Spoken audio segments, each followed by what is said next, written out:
I'm blinded by the sparkle. Blinded by the light. So you ready? I'm ready, girl. Let's do this. Let's do it. Welcome to my podcast, Biljana Markova. Thank you, Briar. It's been a long time coming. Obviously, I've got you here on my podcast on International Women's Day. I just read a UN report about the state of women from last year. There's only 25% women parliamentarians. Under 30% of CEOs are actually women. And I'm sure in the Fortune 500 is far less than that. We really have to step it up. I mean, the state of women is not good. I just do not believe that we are doing enough to include women in the technology space. And this is a very real problem to me. Historically speaking, there was very limited space for women in leadership. So every woman probably felt like she needs to compete with other women to stay on top. Women have to realize that this is just not true. There's space for all of us. We all can succeed.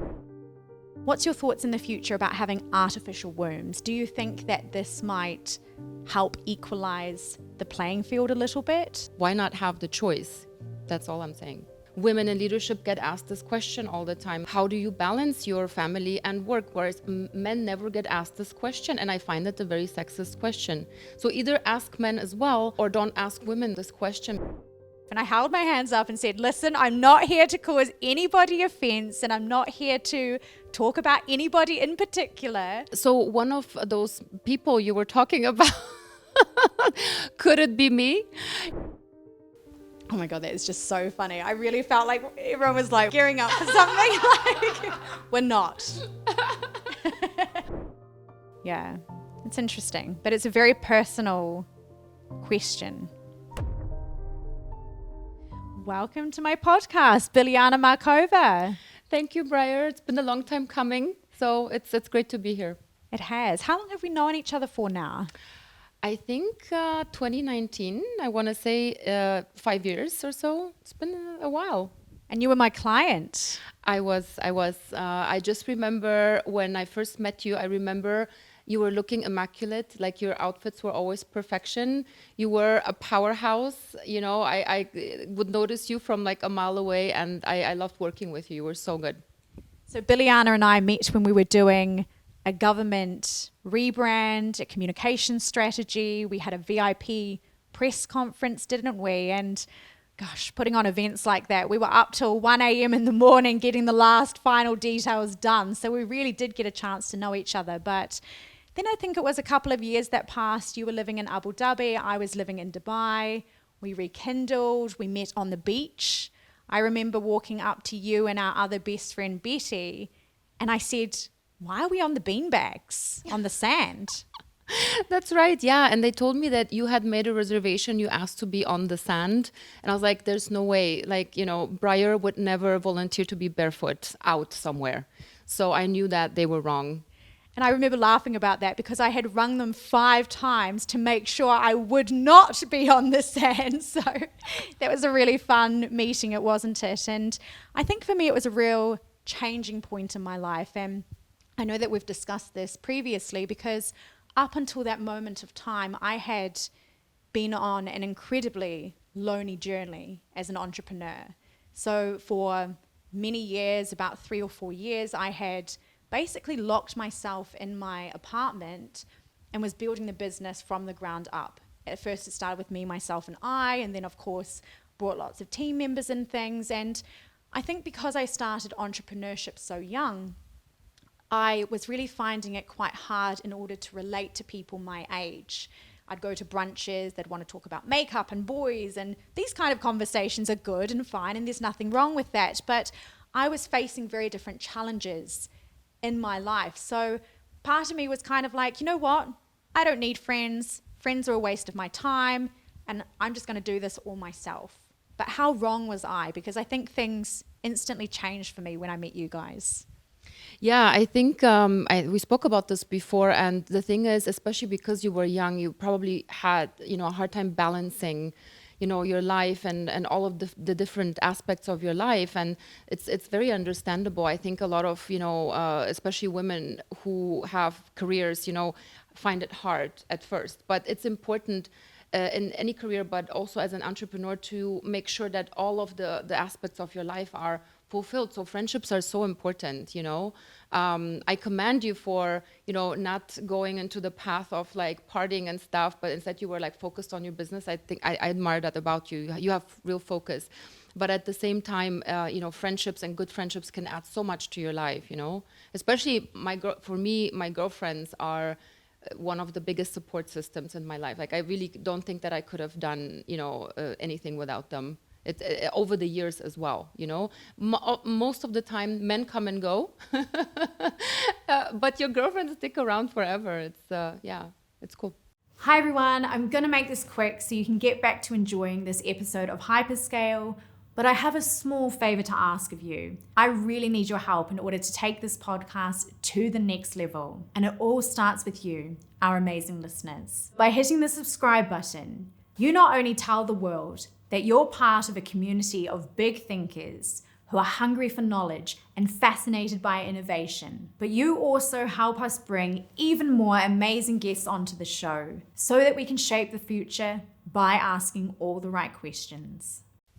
And obviously I've got you here on my podcast on International Women's Day, so I think that seems really fitting, and this is one of the reasons why I wanted to have a discussion with you. Is when I think of you, Biljana, I think of someone who is so genuinely happy and grateful and appreciative of all of your friendships that you've got, and you really do embody that perspective of when someone succeeds, like you really do clap for them.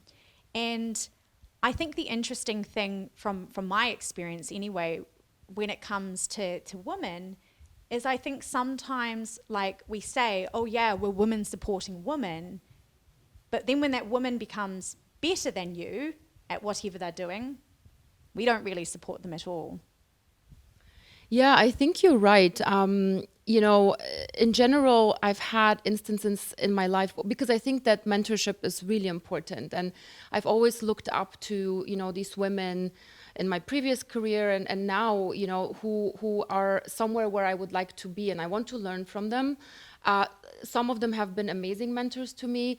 Some of them, you know, I think because of the stigma from a historical perspective, because in the past, historically speaking, there was very limited space for women in leadership. So every woman probably felt like she needs to compete with other women to stay on top, you know, or to get to the top. So that was a very unhealthy competition amongst women. And I think even to this day, it happens quite often. But women have to realize that this is just, you know, kind of a socialized thing. It's not true. There's space for all of us. We all can succeed. And, you know, there's a big pie for everyone to share, not to compete for. So, this is why I love what you're doing. You know, I don't know if you always realize it, but, you know, you being a young woman, especially in this male-dominated field, like many industries are male-dominated, but, you know, futurism and technology is a very male-dominated field. I'm sure that a lot of women and young girls are looking up to you because they see your face out there. They see that, you know, you're doing you're setting your own rules and you're living by your own rules, and they're inspired by you, and they understand that they can do it too. So good for you. Thank you. I think that's one of the big things that really does get me up in the morning. It's to be a little bit more visible. It's to be potentially a role model for people. And I think at the end of the day as well, we need to remember that we don't have to embody male energy. We can lead with compassion. We can lead in our feminine energy, and we can still rock a red lip while we do it. Yeah, I love the concept. I remember many years ago, I was reading an article about, I forgot her name now, it was a long time ago, but it was basically the CEO of the French nuclear energy company. And she appeared, I think, on Forbes or something in a flower, like a flowy, flowery dress. And they were saying how, look, I mean, women can use their feminine energy, like you said, you know, their strong suits like empathy, compassion, to get to the top, because this is something that sometimes is lacking in men, but we should channel our strengths and, you know, instead of trying to be men, of course. So yeah, I love that combination that you have going. I had some feedback or some advice from a relationship coach many years ago. He specializes in relationships within the workplace. And I must have been about a year old in entrepreneurship. And he said to me, he said, Briar, never change this. And I remember that day I was wearing this bright, hot pink Barbie doll dress, and I had bright, hot pink Barbie doll heels. And he said, never ever change this. And I remember looking at him being quite confused about what he was saying. And he said, a lot of the CEOs, female CEOs that he meets and coaches and trains, he said they've become quite masculated in their energy. They've become quite hard. They've started speaking in a deeper sort of voice. And he said, keep this femininity about you, and that will really make you stand out and make you special. Like, channel this. And I thought that was a really interesting thing at the time that really didn't mean a lot to me just back then. But now I really do think, from my experience of being a leader, that I understand what he said. I have made it into my superpower. We can wear red lipstick. We can wear high heels. We can go to male-dominated conferences and still dress ourselves and how we want to be. Like, why not? Absolutely. And this goes back to, people connect to your authenticity, to your vulnerability. So whenever you try to be someone that you're not, you've already lost. So you have to always be yourself. And I know from your childhood that, sparkles and color. And I do like some sparkles, if you didn't tell. All of this, even as foreign as it was in your upbringing, like in the kind of rural area of New Zealand, and you were different from the start, but you were being yourself, and that takes a lot of courage and it takes a lot of strength. So of course, don't ever lose that. You've already made it this far. If you can make it as a teen and a child, to be yourself, I think you're golden. So the theme for this year's International Women's Day is Inspire Inclusion. And obviously we spoke before about how potentially there wasn't space created for us in the leadership roles within organizations. How else do you think we should be encouraging inclusion, and why do we think it's important? Mm-hmm. So I think, I just read a UN report about the state of women from last year, and it's still the case that I think it was like only 25% of women, there's only 25% women parliamentarians, only like under 10% head of government or head of state, and like I think in the business world, it was under 30% of CEOs are actually women. And I'm sure in the Fortune 500 is far less than that. So there's so much space for improvement there, I think that a very important aspect, and this was the case in one of the organizations I used to work for example, you have to start measuring these things, right? So if you're working for an organization or, in government, whatever it is, you have to get the data. How many women are in your organization? And more important, how many are in leadership positions? How many are, are decision makers? That's one thing. So you have to have a baseline, and then you have to measure your progress. You have to put in place certain policies, within your organization. I think it's very important to make sure that you promote an equal amount of women, that you hire an equal amount of women, using quotas, for example, in your organization, because it's very easy to get back to kind of a comfortable space where you have like a male leader or male CEO or something hiring other men because he's more comfortable with that. But when you have quotas in place, you can make sure that you're, hiring women. You can make sure you're promoting women. Things like maternity leave, all of these things that are very common in, let's say, Western Northern Europe, but maybe not so common elsewhere. Also making sure there's paternity leave for the equal amount of time, because oftentimes there's this expectation that women have to be the primary caretakers. I think in the world, on average, women spend 2.5 or 3 hours more on housework and care work than their male counterparts. And it's somehow expected that we need to do it all, Women in leadership get asked this question all the time, like, how do you balance your family and work? Whereas men never get asked this question. And I find it a very sexist question. So either ask men as well, or don't ask women this question, because we shouldn't be expected to be like the sole caretakers, So there's many things you can do, But yeah, we really have to step it up. I mean, the state of women is not good. I agree with you. And looking at women in technology and women in artificial intelligence especially, yes, they are there, but we're not there enough. Quite often women are saying that in the technology space, there's like 2 men to every 1 woman. I was very disappointed to see that OpenAI had an all-male board again, and I just do not believe that we are doing enough to include women in the technology space. And this is a very real problem to me, because one might argue that if it's only men writing algorithms and creating technology which is going to shape our future, then are we going to have a future that is with bias or without bias? I remember when Apple launched their health app, and because they only had an all-male team design it, when it launched, there was absolutely no data or period tracking or anything about this, which is a very important thing for women to be using. And they just hadn't thought of this feature, because how could they? They were only looking at it from their perspective. When we ask people to think about the future, everybody's got a different idea as to what a perfect or good or happy future looks like to them.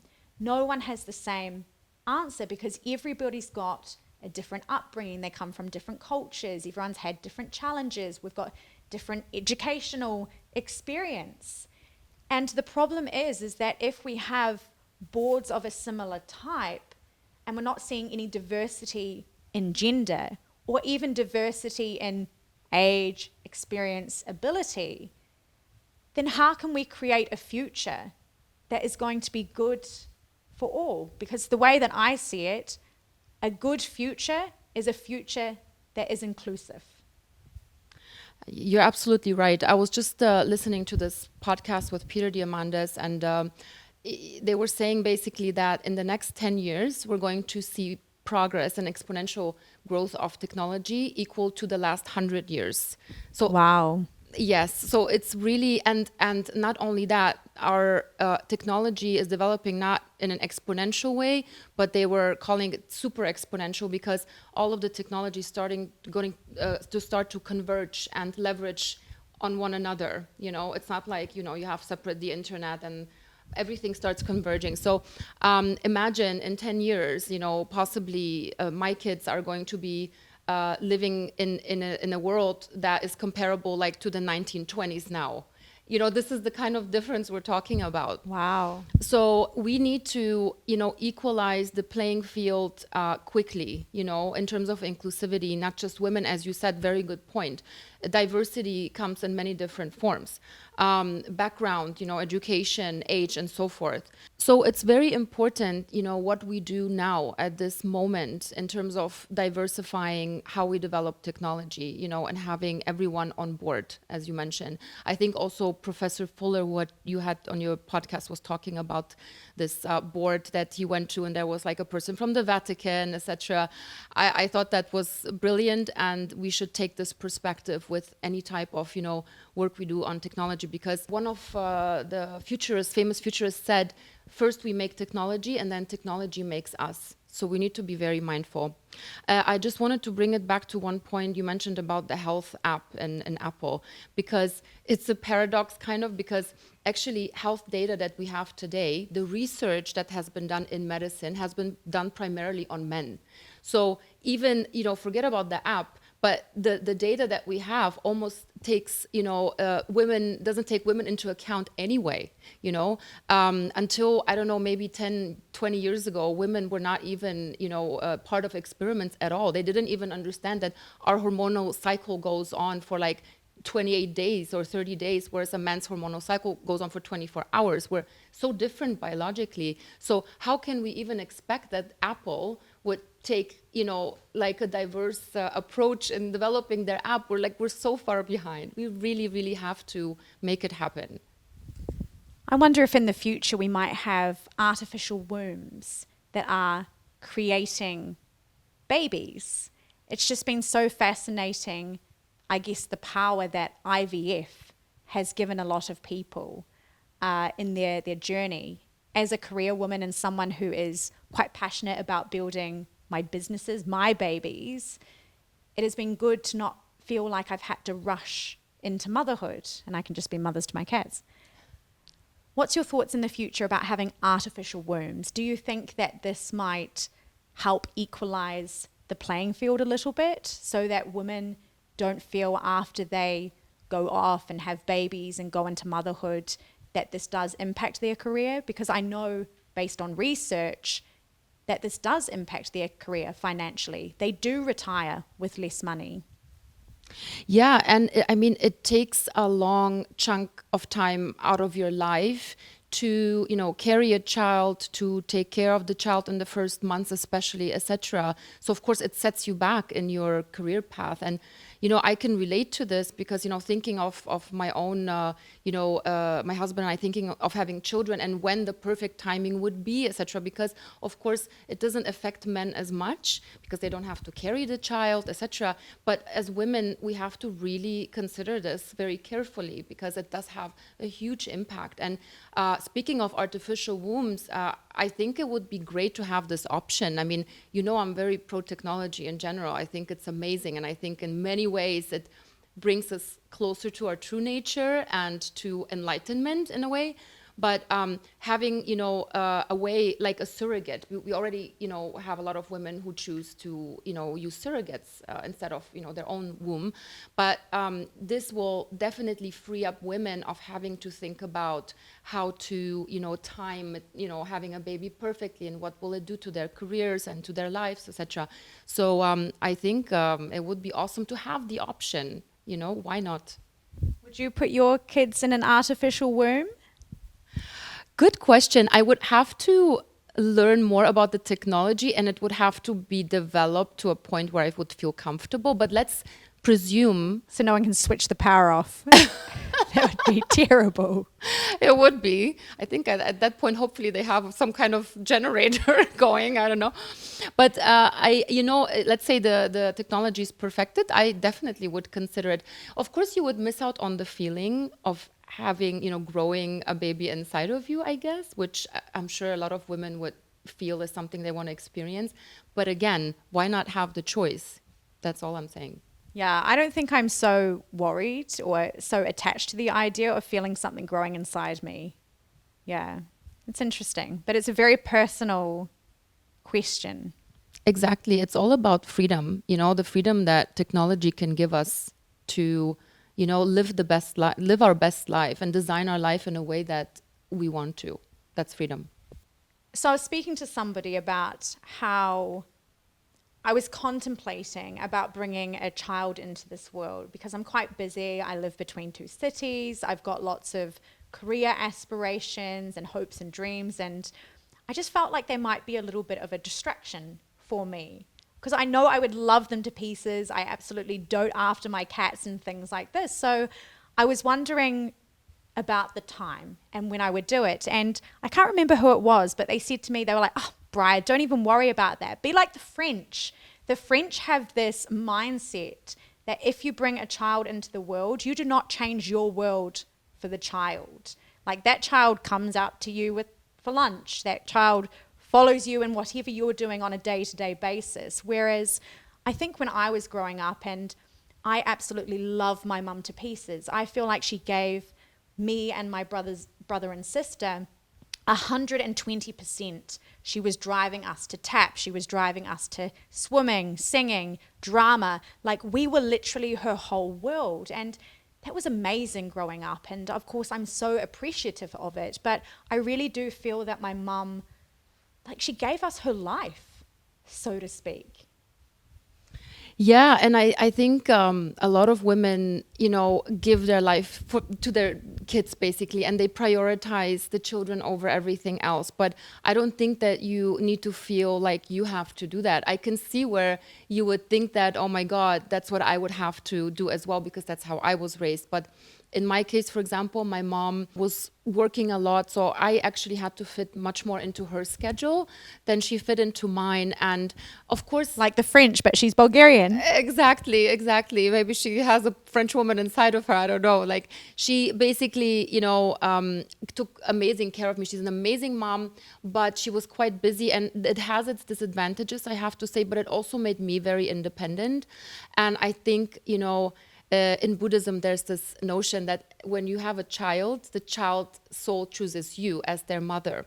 So, there's a reason why you would have this particular child, so that you can grow in a certain way, so you would, your child is a tool for your own self, your own growth in a sense, So I think you're going to be an amazing mom. I think you're going to design being a mother exactly how you want it, and as you should, as you've designed your whole life the way that you want it. So you don't have to worry about that. You're going to be fabulous. I feel like we're about to do some kind of pregnancy announcement, which we are definitely not. So when the time is right. So your entrepreneurial journey, I'm very excited for you and I'm very proud. It's in the making. Tell us about when the launch is. Thank you so much, because honestly, you have been one of my biggest inspirations for going for it. As you know, I'm someone who has been raised very with the values of going to a really good school, then getting a really good job, working a 9 to 5, climbing the corporate ladder. So the mindset shift from that to saying, okay, I'm going to take the risk and I'm going to go a completely different route has been probably the hardest part of becoming an entrepreneur and the most rewarding. It's been a period of growth for me personally, that, even just the process of developing a business is so rewarding that no matter what happens to this business in the end, I'm grateful just to be here. So my company is called Clean Rebel, as you know. It's a skincare company, and we're launching on 8th of May. So please mark your calendar. You have to be there. I will. And you have been, besides an inspiration, one of my, testers for quite a while now. So you know that the journey has been long. In fact, I started thinking about it many years ago, but I just now had the guts to go through with it. So Clean Rebel is all about actually empowering women, and it's inspired by the strong women in my life, from my grandmother to my mother to my girlfriends. It's women who are strong, they're independent, they make their own rules, they, stand for something, they, don't, they defy the traditional norms and expectations, and they want to make a positive impact on this world. So my skincare line is clean, it's organic, it's vegan and cruelty-free, yet it uses the most, high performance ingredients, and it's effective. It uses very, very high quality ingredients that, really work for skin. And our other concept is that it's skincare that uses as few ingredients as possible. So we don't burden your skin unnecessarily. On the contrary, we use ingredients that have been around for thousands of years in some examples, and then we also use ingredients that are, based on the newest green technology that there is for skincare. So I'm really excited about it. I can't wait to start. I hope you're there on 8th of May. I will be. And in terms of your product design, it's been many years since you've quit that toxic supermarket products, isn't it? From my understanding, you were making your own deodorant at one point. Tell us a bit about this. What made you quit? What did you discover in regards to our common beauty products and what they have in them? Yeah, so years ago when I moved to Los Angeles and I went to school there, if you've ever been, and I know you have, LA is very health conscious, very eco, very, organic. So I started, with an organic diet. And at some point I discovered that basically whatever you put on your skin is absorbed into your body just as if you would eat it. You know, one of our mottos at Clean Rebel is, if you can't eat it, it doesn't belong on your body. It doesn't belong on your skin, because it's the same thing. So you have to be very mindful of really what you put on your skin. So, you know, you don't want ingredients that are very common in the traditional, like you say, you know, drugstore, even very expensive products, if I may say so, that are hormone disruptors, known carcinogens, etc. And yes, you're not going to drop dead if you put that cream on your face that moment, but there's something called bioaccumulation. You start accumulating toxins over time from your skincare, from your water, from your food, from the air we breathe and everything. So I believe in controlling what I can, because, you know, you can use clean ingredients and have better effects on your skin than, you know, you would be with traditional ingredients, let's say. And I believe in the fact also that we don't have to pollute the environment. We don't have to be testing on animals or using animal products. We're on a mission to revolutionize the beauty industry. We want to create products that make you look and feel your best, and at the same time make a positive contribution to this planet. And that's why we also donate 10% from the very beginning to charity from all of our profits, and that will scale up to 30% with the company. And my customers will have, you know, a control over which charity they donate their 10% to.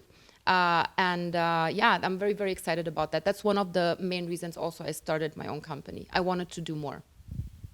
And as you mentioned, entrepreneurship is very rewarding. We do get to work on the things that give us fire. Of course, it's really hard, and you need to have that passion, because otherwise, trust me, there'll be no getting through it. I've also had businesses before in the past that, you know, for instance, my fashion business. I thought I love fashion, and I do, but when it came to actually being a fashion entrepreneur, that I did not like.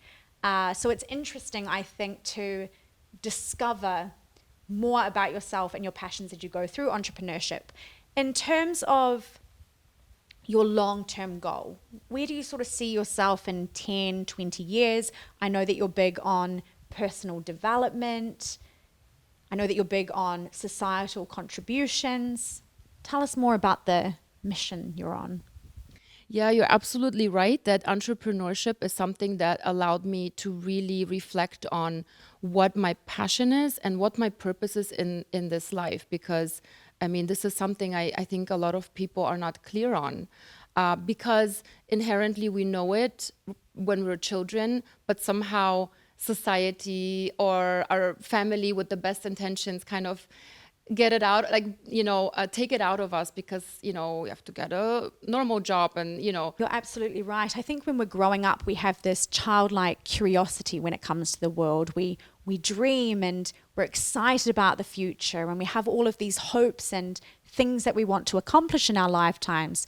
And then we get old, and then we get smashed around a little bit. We realize that life's not all daisies and rainbows. We've got to pay taxes. We've got to do our laundry. We've got to, I don't know, spend time over an Excel sheet. Like, we get stuck doing mundane sort of tasks. And there's a lot of very real challenges in the world at the moment. And there's a lot of people who are struggling, just even from like a day-to-day perspective, people wondering where their next meal is going to come from, how they're going to stay warm in the winter. I know that the UK is going through a real power crisis at the moment. And how can we, and I often think about this, how are we expecting people in today's society to be able to think and plan and be excited about the future when we're constantly worried about these sort of day-to-day things, and we're constantly being fed all this fear-driven stuff by the media? We just can't get away from it. Yeah, you know, our traditional educational system and corporate America have been designed since many, many years to produce humans who don't question, but are kind of cogs in a machine.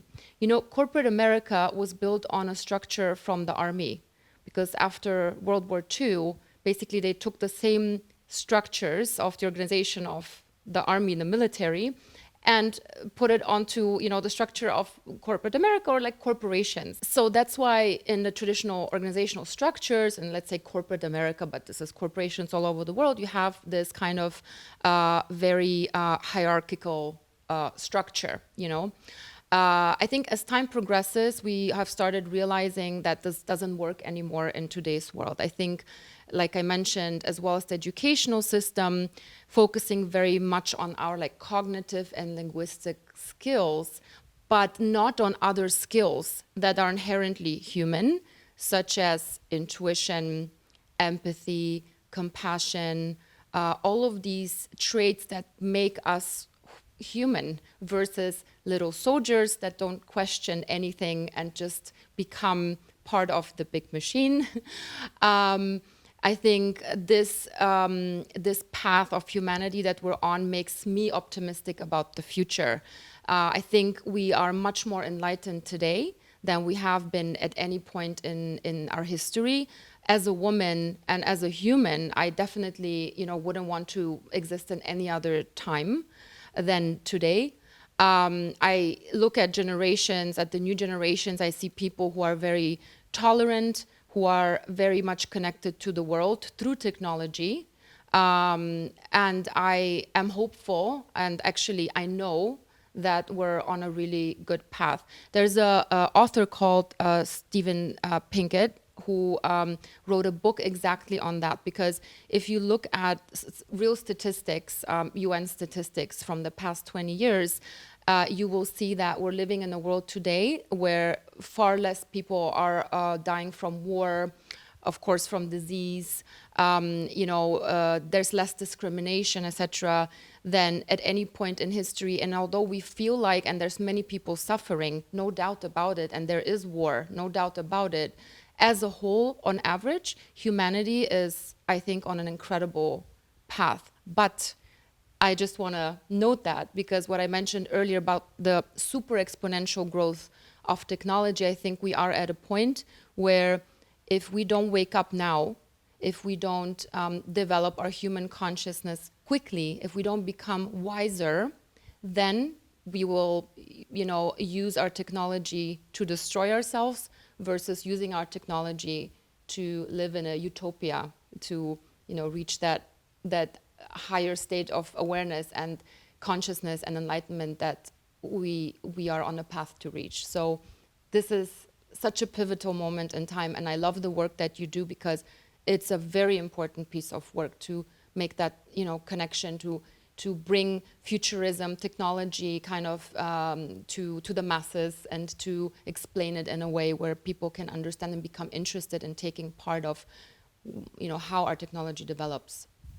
So how can we tap into our human consciousness better? How can we strengthen ourselves as humans in order to create, a better society? Yeah, that's a great question. So actually the question is, how do we leverage our humanity versus, we cannot compete with AI, in that sense. Like, we cannot speed ourselves up to a point to compete with AI, as like in computers and so on. What we can do is actually slow down, look inward, things like meditation, practices like, gratitude, and kind of turning our attention inward to understand who we are as humans is the way to be a complement to technology versus trying to compete with it, because we can't and we shouldn't, right? So to me, the things I like to do, I love Dr. Joe Dispenza. He is, to me, one of the most amazing meditation teachers out there. As a matter of fact, my husband and I went to a retreat. It was probably one of the most important week of my life. Why was that? What did you experience? So it's basically a retreat where you start meditating at 6, 7 a.m. And trust me, I don't get up for anyone but Dr. Joe Dispenza at that hour. She really doesn't. So you start meditating. So it's like a combination of meditation and lectures. And it goes on for 12, 14 hours a day, but you don't feel the time. This man, he has such an integrity to himself. Like, he has so much integrity, the way he speaks, the way he can explain these completely, complex topics such as quantum physics and why manifestation works, like why we're actually creators of our lives. He explains everything scientifically from 50 different angles over 7 days, and then you implement, the teachings in, actual meditations. He does guided meditations. But after a few days, you reach something that I've never felt in my life, which is a point of pure bliss where you feel one, you feel this unity of the universe, like you're basically part of something huge, and at the same time that huge space or the universe is actually inside of you. I don't know how to describe it. And you don't need anything. You are at a point where you really are just blissful for being alive, and you don't need anything. And anything that you thought, you wanted in your life, you're just like, but I'm alive, and it's magnificent. This feeling, if you can stay with this feeling as long as possible, that's, I think, the secret of life. After experiencing such a transformational moment like this, did you live your life any differently after that? Yes, it is transformative.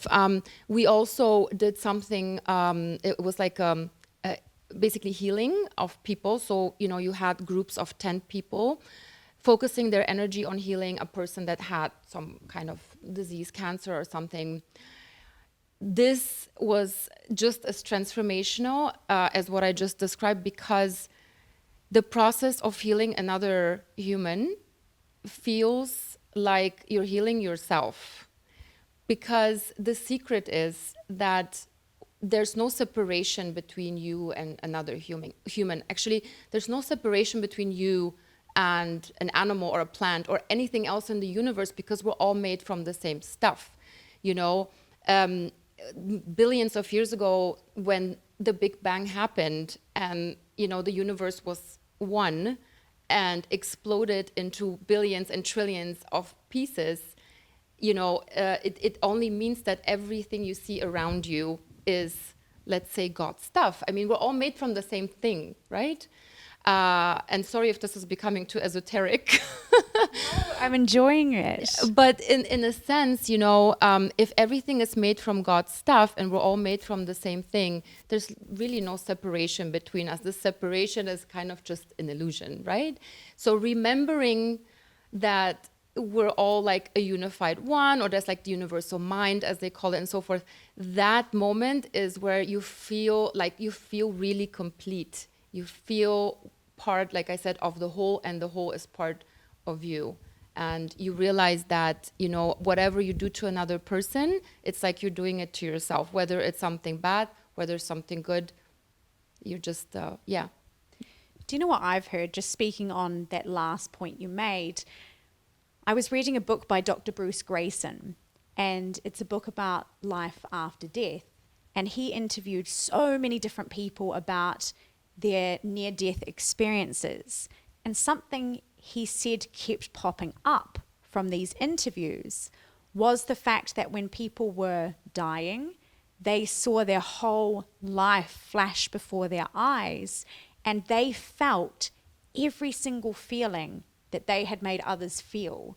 So if they had upset somebody or caused grievances to them, then they would feel that magnified. Interesting. This makes me think of Ken Wilber, who's like one of the most important philosophers of our time, probably. He says that the different stages of human consciousness are, first you have like ethnocentricity, where you're like focused on yourself. It's all about survival. This is like the caveman or cavewoman, it's everything is dangerous. Then you develop into this like ethnocentric phase where you're focusing on your immediate tribe, your family, your nation, and this is who you identify with, and you're part of that, and everyone else is the other. Then you have world-centric, where you understand that all humans are the same. We're all part of humanity, etc. The final stage that we know of is called, I think, universal consciousness or something, where you understand that everything, animals, like I said, and plants, and everything is part of us, right? So in that sense, it makes a lot of sense that people would experience this, because, as I was saying, there's no separation between anything and between people. So yes, when you practice, for example, forgiveness, which was a big thing in my life, there was a time I was very, upset and angry. What someone has done to me or whatever. As soon as you practice forgiveness, but the forgiveness is not in the traditional sense, like, oh, I forgive you. This type of forgiveness is realizing that whoever hurt you did it from a place where they didn't know that was the best they could do at that time. But in reality, you are really just forgiving yourself. You're forgiving yourself for accepting like a certain treatment, or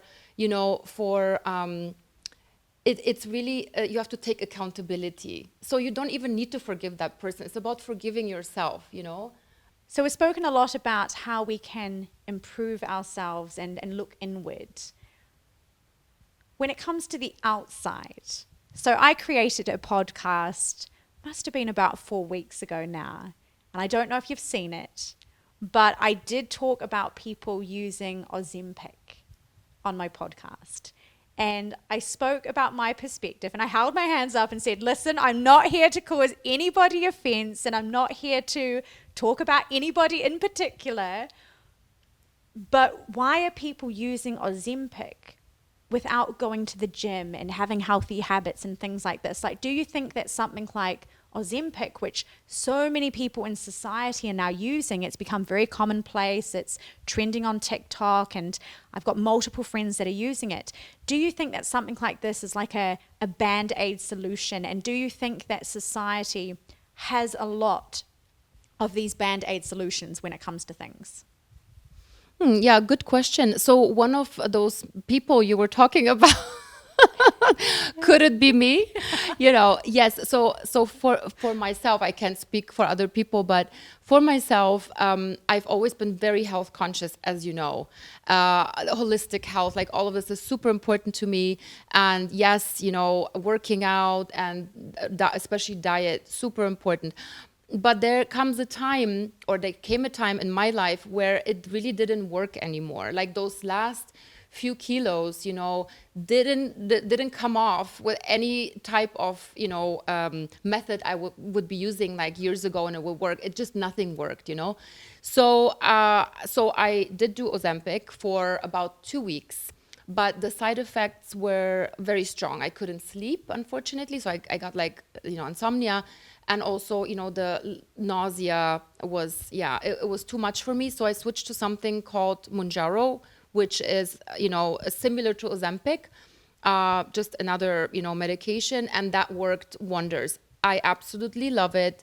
I lost all the weight I wanted. I saw you after those 2 weeks and you had shrunk before my eyes. No, it took a little bit longer. It took like 3 months. Well, it felt like you went. Yeah, it really works. It's completely, to me, effortless weight loss, which I've never experienced. It was amazing. You're really not hungry. So you really have to pay attention. I think this is really important, that you eat enough protein, that you're lifting weights so you don't lose your muscle. And you have to keep in mind that afterwards you have to sustain the same lifestyle. As in any diet, if you stop and go back to what you were doing before, it's not going to work. Same thing. I think this is a big thing. Some other friends of mine said that it really did take away their muscle. And like, I'm at the gym, I'm really trying to build muscle at the moment. I want to have big guns. Yes, girl. I'm really pushing for my big guns because I've always had such little weedy sort of arms. So now I'm like... You're in the best shape ever I've ever seen you. I'm really pushing myself. I'm really trying. But I had some friends say that the muscle just disappeared. It could be. You really have to be mindful, because you can go all day and not eat. I forced myself to eat. I don't think I've lost any muscle. I think, I feel amazing. I'm all for it. But I checked with 3 doctors, okay? I mean, I made sure I got my blood works done. I spoke to all of them. Of course, they all said, don't do it, because I'm not obese and I'm not diabetic. But at the same time, I knew what I was doing. I was very clear myself on what I'm putting myself through, and it was worth it for me, and I love it. And it's true that people are very judgmental. They think that, oh, why should she, have an easy weight loss journey? She should suffer, to lose that weight. And we have this perception, but why? This is what technology is for. If you have it, like use it. Technology is supposed to make our lives easier, And those same people later on, asked me how they can get Monjaro. And many of them, and I'm not trying to convert anyone, everyone has to do what's best for them. And if working out diet works for you, great, amazing, no need. But if it doesn't work, I'm telling you, the relief that I got from having a solution that actually works in my life was, amazing. Just like knowing that I can always go back to it, and, I don't have to, be unhappy with my body. Do we know much about the long-term effects of something like this? So there is a risk of thyroid cancer and pancreatitis from what my doctor explained, but the risk is very, very small. And to this, I just want to say, yes, of course, like there's a risk, but so is eating, McDonald's, so is drinking Coca-Cola. If I may say so, if I may argue that I think these things are much more dangerous. Choose your risk. Yes. The cosmetics that you use on your, in your day-to-day, and you're putting like carcinogens on your skin, like, I'm sorry, but I found that this risk was worth it, and other risks are not worth it for myself, I think all of these things are very deeply personal, aren't they? But yeah, I know that you're very healthy. I know that you're very mindful, not just in your mind, but also in your daily habits that you hold for yourself and things. And I think, yes, absolutely, when you do have your lifestyle in check, I just worry sometimes that people who don't have their lifestyle in check, that they're the ones that are going out there and just whipping that Band-Aid on as a solution. But the problem is that we can't cover up this kind of stuff. Sure, you might look good on the outside, but if you're eating Maccas and have all of these unhealthy habits, then that's not going to help with your longevity journey, ultimately. Yes, and longevity to me is also very important, because as you always talk about, in all of your, in all of your podcasts and stuff, we're going to be living, let's say, 130, 140 years. I want to make them good. I want to be, young and vibrant and lively at the age of 140. I don't want to be, basically holding on for dear life. So to me, it's very, very important, and people need to go on this journey for the long term, like, supplements, holistic health, as I mentioned. That is the real key. That's the real, secret to a long, good life, where you're in good shape and you're healthy. That's what we want.